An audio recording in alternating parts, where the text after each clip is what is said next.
L'actualité à Nancy et ailleurs. Les Grands Moulins de Nancy se dévoilent à travers une exposition. C'est aux archives municipales jusqu'au 11 octobre. Éric Monet, bonjour. Bonjour. Vous êtes coprésident de l'atelier de vie de quartier Rive de Meurthe. L'atelier de vie de quartier qui organise cette exposition. Tout à fait, oui. C'est suite à 2 ans de collecte de témoignages et de documents. Et cette collecte perdure encore. Voilà, parce qu'après la fermeture en 2022, il y a une dynamique qui s'est créée autour d'anciens salariés et des habitants du quartier. Tout à fait. Quelque chose qui tenait au cœur à beaucoup de monde, de garder la mémoire. Donc pendant 2 ans, à la MJC Bazin, tous les samedis matins, il y avait une équipe qui a récolté la mémoire des ouvrières.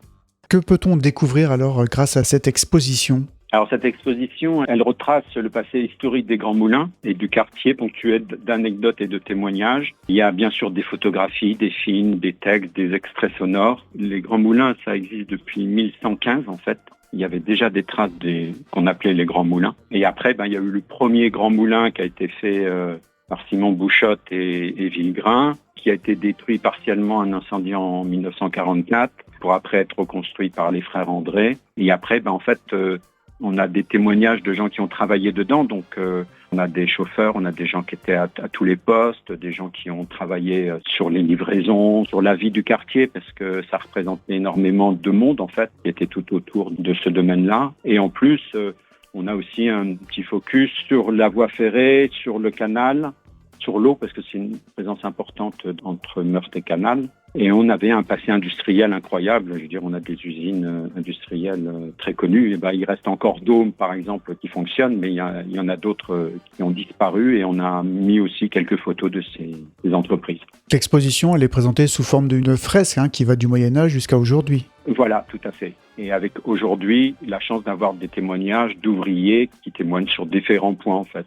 Et puis que ce soit souvent les petits-enfants ou les enfants, parce que c'était de père en fils souvent qu'on travaillait au Grand Moulin. C'est assez émouvant. Vous êtes coprésident de l'atelier de vie de quartier. Quel est votre lien avec les Grands Moulins ? Alors en fait, moi je suis plutôt jeune, donc je n'avais pas forcément connaissance en dehors du bâtiment. Et c'est vrai que beaucoup de gens à la fermeture disaient oui, est-ce que ça va être démoli ? Est-ce qu'on va en garder une trace ? Et en fait, les personnes, en même temps que leurs témoignages, ont amené des documents. Il y a des gens qui s'y sont intéressés. Il y a eu une thèse qui a été faite sur aussi le quartier. Donc en fait, on s'est aperçu de l'ampleur que ça avait. À l'époque, il y avait déjà la mondialisation parce qu'ils exportaient en Égypte. Il y a eu cette tragédie quand ça a brûlé, parce que c'est là qu'on apprend que de 275 grammes de pain par jour, les gens étaient descendus à 150 parce qu'il n'y avait plus de production de farine. Et tous ces témoignages, il y avait des gens qui hésitaient à traverser le pont pour aller à Nancy même, considérant qu'ils avaient déjà une ville au niveau de Meurthe-Canal. Donc c'est toutes des images et toutes des histoires, des mémoires qu'on ne peut pas imaginer en fait tant qu'on n'a pas discuté avec ces personnes-là. Ça fait comme si nos grands-pères et nos grands-pères nous partageaient au coin du feu leur expérience de vie. Cette exposition, c'est l'aboutissement donc de 2 ans de travail, de récolte, de réunions, de conférences aussi. Au-delà de cette exposition qu'on peut voir et qu'on n'hésite pas les auditeurs à aller visiter aux archives municipales jusqu'au 11 octobre, est-ce qu'il y aura d'autres événements après ? Alors la suite, ça va être la rédaction d'un livre. On a une sociologue, Anne Jadot, qui travaille dessus justement, au travers de tous ces témoignages récoltés. Là, l'exposition, c'est à peu près 20% de la récolte qu'on a eue. Donc, ça fait qu'il y a encore 80%.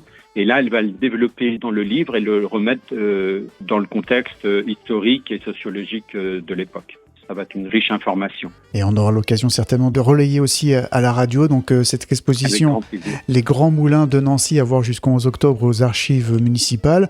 C'est peut-être aussi une étape, une renaissance pour ce lieu que vous espérez ? L'avenir, on ne le connaît pas exactement. C'est une structure qui est privée. Donc ce sera des investissements privés, mais probablement, je veux dire, la ville de Nancy, elle souhaite qu'il y ait des logements, qu'on garde le bâtiment principal, peut-être un petit peu de commerce.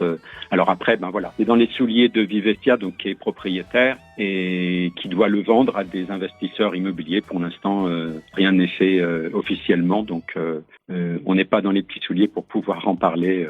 On se permettrait pas. Bien sûr. En tout cas, une histoire tellement riche qui date du Moyen-Âge jusqu'à 2022, donc date de la cessation d'activité, cette exposition, on le rappelle, aux archives municipales jusqu'au 11 octobre. C'est ouvert, on peut la voir de quelle manière et à quel horaire ? Alors le lundi et le jeudi de 14h à 16h30, c'est en visite libre.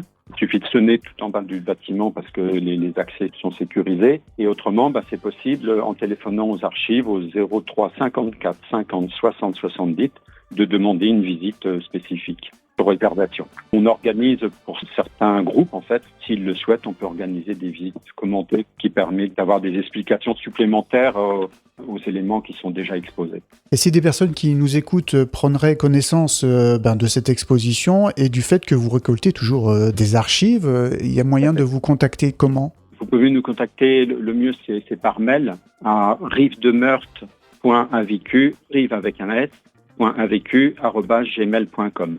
Pour contacter l'atelier de vie de quartier Rive de Meurthe. Avec grand plaisir. Merci beaucoup Éric Monet. Merci à vous.